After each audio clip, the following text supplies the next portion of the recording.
Good morning class. मैं Mohan Kumar Singh, BCA department, RSS science college Sitamarhi से Java के इस वीडियो लेक्चर सेशन में आप सभी का बहुत बहुत वेलकम है। और आज का जो हमारा टॉपिक है वो है adding and hiding class from a package. तो सबसे पहले हम लोग देखेंगे adding class to a package.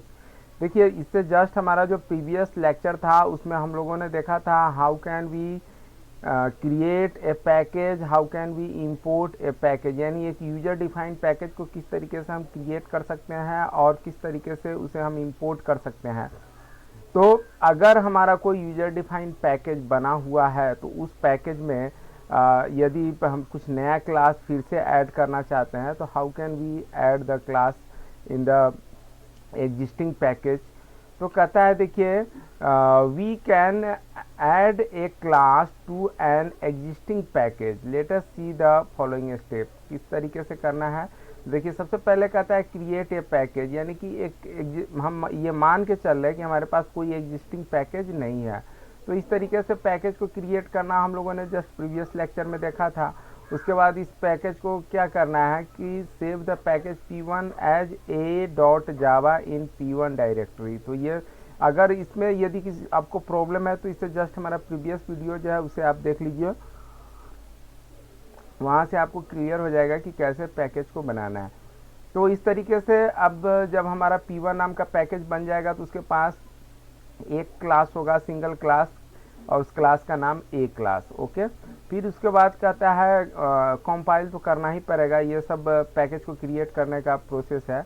After compilation the compiler generate a dot class file in directory P1। तो ये सब प्रीवियस लेक्चर से ही रिलेटेड है। अब यहाँ से ऐड करना है P1 पैकेज में। अब यहाँ पे P1 पैकेज हमारा क्रिएट हो गया, यानी कि हमारा एग्जिस्टिंग पैकेज P1 है। अब यहाँ से देखिए क्या कहता है कि now open note pad and type the following code. इस कोड को टाइप करना है। तो यहाँ पर देखिए फिर से अब क्या है, पैकेज P1 फिर से यूज कर रहे हैं और पब्लिक क्लास B, और इस तरीके से क्लास B का बॉडी, यानी क्लास B के बॉडी में कुछ भी मेथड्स हो सकते हैं, वेरिएबल्स हो सकते हैं एज आवर रिक्वायरमेंट। तो ध्यान देने वाली बात यह है कि P1 नाम का पैकेज ऑलरेडी हमारा क्रिएटेड है ना। अब उसमें क्या है कि पहले से क्लास ए है, अब उसमें हम क्या कर रहे हैं, फिर से क्लास बी को बना रहे हैं। अब क्या कहता है, again save the file as B dot Java. अब इस फाइल को किस नाम से सेव करना है, तो बी डॉट जावा के नाम से सेव करना है।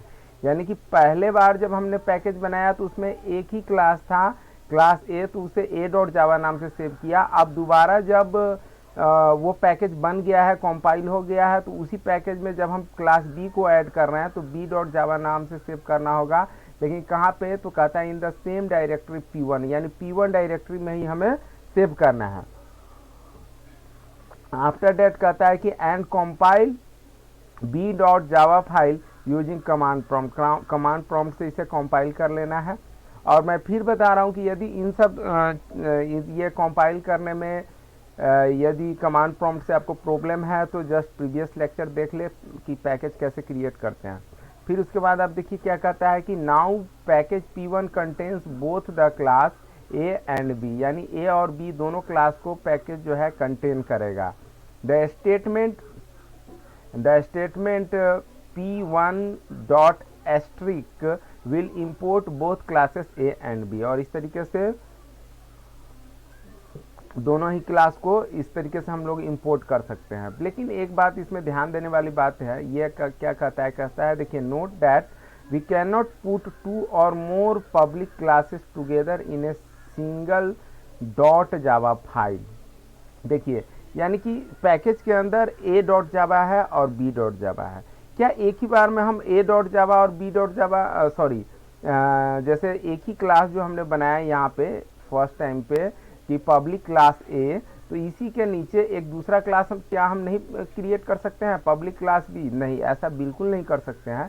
क्यों नहीं कर सकते हैं, तो देखिए जावा में रिस्ट्रिक्शन है। क्या कहता है कि देखिए यहाँ से since the Java source file can have only one class declared as public, यानी जावा का जो सोर्स फाइल होगा ए डॉट जावा क्या है, सोर्स फाइल है, बी डॉट जावा क्या है, वो भी सोर्स फाइल है। तो इनमें public as a public declared एक ही क्लास होगा, दूसरा क्लास एज ए पब्लिक नहीं हो सकता है, ठीक है।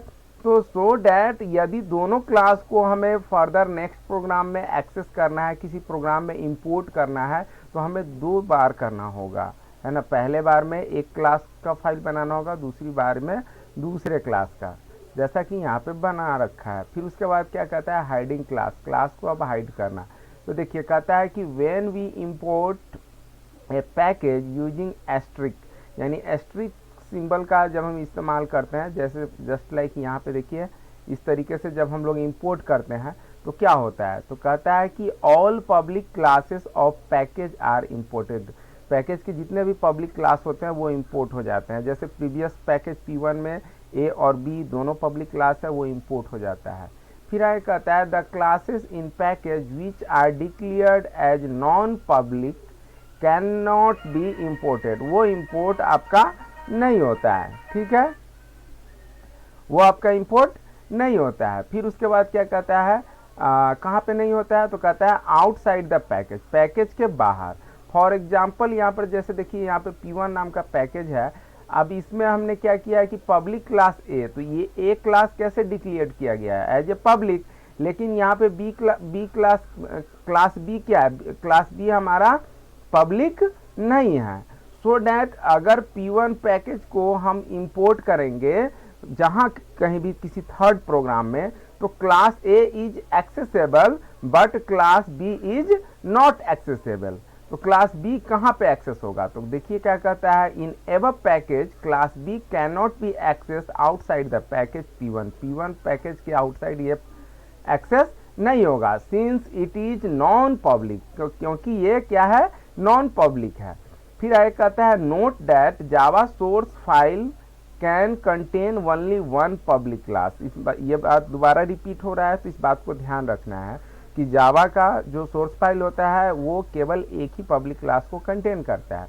फिर आगे कहता है for above package P1 if we import this one in other program like below, है ना, यानी कि इस P1 को हम इंपोर्ट करते हैं किसी दूसरे प्रोग्राम में इस तरीके से, जैसे इंपोर्ट P1 डॉट एस्ट्रिक, और फिर इस तरीके से यदि हम कोड लिखते हैं, एक क्लास PQR है किसी थर्ड वन प्रोग्राम में, और दोनों ही क्लास ए और बी का यदि हम लोग ऑब्जेक्ट बनाते हैं, अब देखिए P1 के पास तो ए और बी दोनों क्लास है, यहाँ पर क्लास ए भी है और क्लास हमारा बी भी है, तो दोनों का यदि ऑब्जेक्ट बनाते हैं तो इस सिचुएशन में क्या होगा, ए का ऑब्जेक्ट बनाते हैं तो कहता है okay class A is available, लेकिन यदि बी का ऑब्जेक्ट बनाएंगे तो कहता है कि not okay generate error B is not available, यानी कि ये एरर जनरेट करेगा कि बी जो है एक्सेसिबल नहीं है, ठीक है।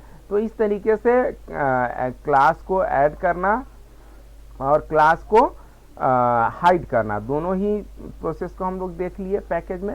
रही बात फिर से मैं बोल रहा हूँ पैकेज क्रिएट करने का, तो ये देखिए आज का ये लेक्चर उन्हीं लोगों को समझ में आएगा जो इससे जस्ट प्रीवियस लेक्चर हमारा देखे होंगे या उसको अच्छी तरीके से देखे समझे होंगे, उन्हीं को समझ में आएगा। अगर आपने फर्स्ट टाइम ये देख रहे हैं तो बेटर है कि आप पहले उस वीडियो को देखिए, उसके बाद इस वीडियो को देखिए, okay.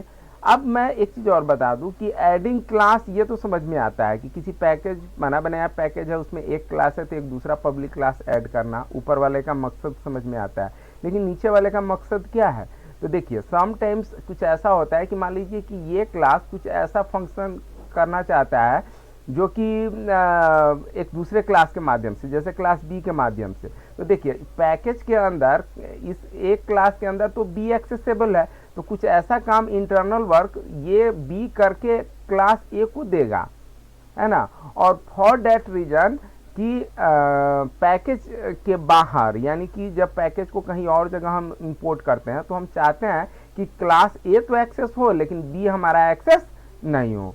For that reason there is a concept of hiding classes, यानी क्लास को हाइड करने का कंसेप्ट है। तो चलिए मैं उम्मीद करता हूं कि आपको ये एडिंग और hiding classes from a package दोनों बहुत अच्छी तरीके से समझ में आ गया होगा।